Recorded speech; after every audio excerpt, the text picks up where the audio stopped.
You guys already know what time it is. It's week 5 of the NFL season. This is Tossin the Pigskin. I'm Nate Smith. And we got 5 more picks for you this week.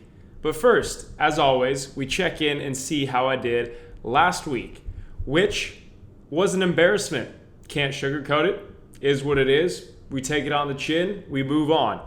Quickly recapping. Had 2 big favorites, the Patriots and the Chiefs. Both losses came up a few points short. Pats were -7. They won by 6. And the Chiefs were -6. They only won by 4. My only win of the week was the Jags money line. They got the win straight up. The Vikings money line was a big loser as they got dominated by the Bears. And to cap it off, Sunday night was a disaster as the Cowboys -2.5 did not cash as the Saints outplayed them in that one. But as Bill Belichick would say, we're on to Cincinnati. We'll start this week on Thursday Night Football. Just jonesing to get back in that win column. We'll start with this Rams and Seahawks game. But we won't be on a side. We will be on the total. Give me over 49.5 in this one. The Rams have scored 27 or more points in 3 of their 4 games this year. Just a pass-heavy team to this point. And the Seattle secondary hasn't exactly been nails as we're used to. The defense has been a problem for the Rams right now. They gave up 55 points to Tampa Bay last week, which obviously is very bad. I think this Russell Wilson-led offense in Seattle, not to mention the game is in Seattle, will be able to move the ball and be able to put up some serious points. Not to mention starting linebacker Bryce Hager is out for the Rams. And safety Taylor Rapp is doubtful, so this secondary is really looking thin at this point for LA. I think Russell Wilson goes off in this game. He's the 3rd highest fantasy scoring quarterback after 4 games. This game is in Seattle. Seahawks love playing at home.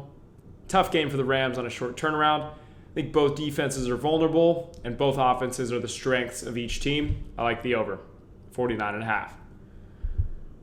We move to the AFC North. Ravens -3 versus the Steelers is my pick number 2.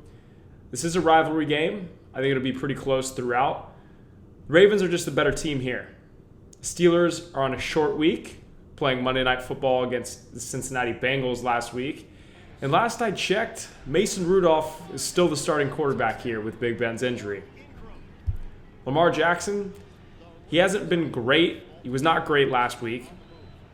He's the better quarterback in this matchup, and the Ravens are the better team. The Steelers got their first win of the season. Oh, wow, they beat the Bengals on Monday night. Whoop-de-doo. Whoop-de-doo. Ravens are a legit team. I know they've stumbled recently. Last week, they got killed by the Browns. Actually, that result makes me like this pick even more. Ravens are pissed off. These 2 teams don't like each other. Give me the Ravens, -3. Pick number 3. I struggle with this one. This is the pick that I was least confident in, as you could say. That's the Bills versus the Titans. I like the Titans at home, -3. I was looking through the stats here, trying to find an advantage on one side. Pretty similar offensive and defensive team stats throughout. For me, it comes down to this. I believe Marcus Mariota is better than Josh Allen. Last week at Atlanta, Mariota played his best game of the season. 66.7% completion percentage, 3 touchdowns, and no picks. And regardless of what the fantasy stats will say or the actual stats, I don't think Josh Allen has played very well this year. You turn on a Bills game, you watch him, he makes a lot of ill-advised throws, and for me, probably the biggest issue I think he has right now, other than pure accuracy, is just decision-making. I haven't been impressed. Not to mention, he's still in concussion protocol, was limited for Wednesday's practice. We'll see how much he practices towards the end of this week. Even if he is given the green light to go, he's probably not going to be 100%. Turnovers are the key here. The Tennessee turnover margin of plus 1.2 per game is number 4 in the league. Not to mention, they don't give the ball away. They don't turn it over. Just 0.2 giveaways per game, which is best in the NFL. This Titans team does not beat themselves. I like them by a field goal at home. Pick number 4. One of only 2 games in the late window. Weird scheduling move by the NFL, if you ask me. Broncos versus the Chargers. Give me the Chargers minus 6.5. Phillip Rivers has been on fire to start the year. Just the 12th best fantasy quarterback so far. But you just watch him, and he's playing at a very high level. He's gone over 300 yards in 3 of the 4 games, and easily could have been all 4. Missed that one game by just 7 yards with 293. This Chargers defense is solid, and this Broncos offense has been a mess, averaging just 17.5 points per game. Flacco and these boys just really have not figured it out, and I'm not convinced that they will the entire year. Not to mention, the Broncos have yet to win a game. They're 0-4 and have just lost one of the best starting edge players in the entire league in Bradley Chubb to a torn ACL. Give me the Chargers by a touchdown here. This moves us to our last pick.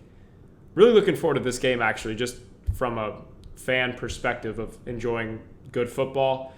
Browns versus the 49ers on Monday night. I like the Browns plus 3.5 here. Niners have looked good lately. They're on a bye last week. But let's take a look at who they've beaten. Tampa, Cincy, and Pitt. I mean, credit to them for taking care of the teams that they should have. It's hard to really back the Niners fully at this point, though, just based on the schedule that they've played. This is a key stat that I think is really good for the Browns moving forward. So far, the Browns have a 61.5% red zone success rate, scoring a touchdown. That is a very impressive stat. Will obviously get lower as the year goes on, but through 4 games, to score a touchdown once you get in the red zone over 60% of the time, that is a very, very tough thing to do. Against a Niners D that's been good to start the year, they're going to have to convert in the red zone, and to this point, the numbers say they will do that. Baker is playing better after a rocky start to the year. Had a huge win over Baltimore last week. And my final point about the Browns, Nick Chubb is a star. 20 carries for 165 yards and 3 touchdowns last week against that Ravens defense. This dude could possibly be the MVP one day. He is that good. He is a freaky athlete. There's your 5 picks. That'll do it for the Week 5 episode of Tossin the Pigskin. As always, I'm your host, Nate Smith. Let's hope we do a little bit better than 1-4. Last week was a little tough. We'll keep fighting. Hopefully it gets better this week. We'll see you next time.